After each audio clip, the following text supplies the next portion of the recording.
It's another Monday morning. This is Suma Rowjee and you're watching the video series Baking for Beginners.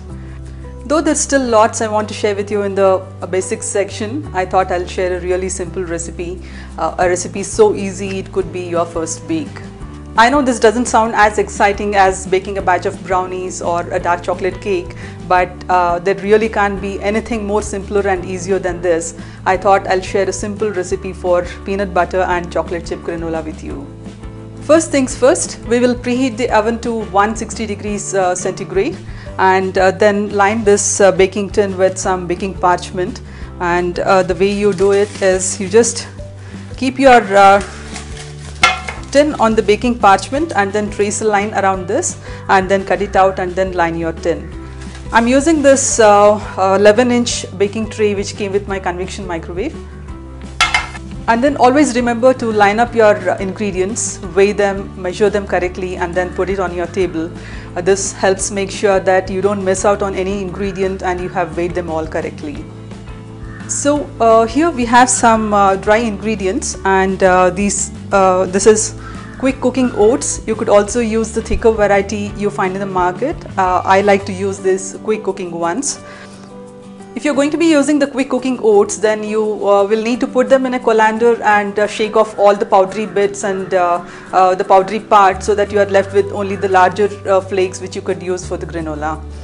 Then we have some chocolate chips here. These are bittersweet or semi-sweet chocolate chips, and these can be quite temperamental at times, and they will melt when they're not supposed to, so be careful. And then try to use some good brand like Hershey's or Nestle or something which will hopefully not melt. And then we have some salted peanuts. These are toasted and salted peanuts. Then we have some brown sugar. This is brown sugar. You could also use the regular white granulated sugar you would normally have at home. The only thing would be that brown sugar will impart a slightly caramel flavor to the granola, but otherwise white sugar works just as well. And then we have some peanut butter and some honey, some water and some vanilla here. So what I'll do is I will first mix in the peanuts and the oats. I'll just stir them together.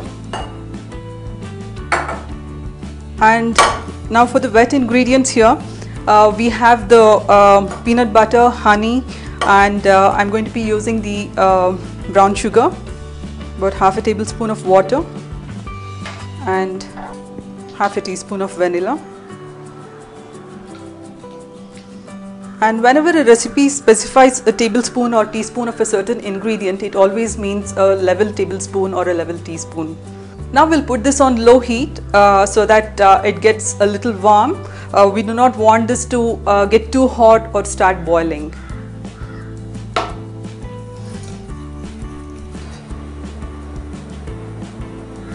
Yes. And now we'll pour these wet ingredients on top of these, on the peanuts and the oats here.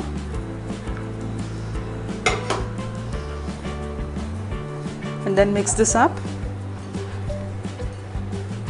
You want the wet ingredients to coat the peanuts and the oats completely, and you will see that this is wet but still crumbly. I want these bits and pieces of chocolate in my mouth when I eat the granola. I just want to wait till the mixture is no longer hot or even warm, and then I'm going to be adding these chocolate chips in here.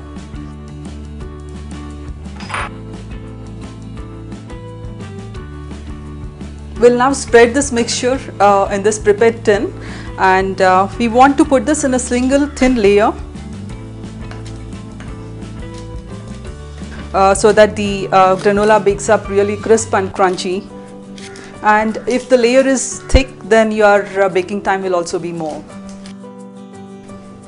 So now this goes into the oven for about 15 minutes, and then we will redistribute the granola and then put it back into the oven till it becomes crisp again.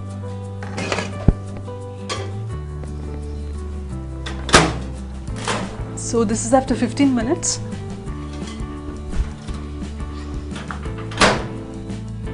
Now this has dried up a bit.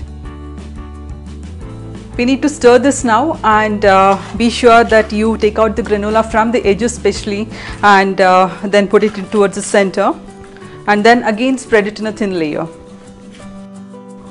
Now I'm going to be baking this for about 5 to 8 minutes. That's because I know that this takes about 5 to 8 minutes in my oven.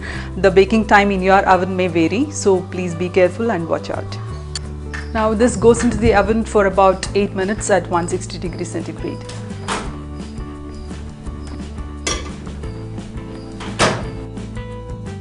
So this has been baking for about 23 minutes, and the granola at this stage will be slightly soft, but then it will turn crunchier as it cools. It's hard to specify exact baking time for the granola, and the timing may vary from oven to oven, and depending on the pan size you have used, and also how thick a layer or how thin a layer you have spread in your pan. Please do note down the pan size and the baking time so that you can bake the granola the same way the next time again. Another really good thing about granola being the perfect bake for the beginner is that in case you do find that the granola is not as crunchy as you want it to be, then you could always bake it for a couple of minutes longer. Just as long as you don't burn the granola, you should be fine. Once the granola is completely cool, you could put it in a jar and put it in an airtight container and store it for some time. This will store well for a couple of weeks at least.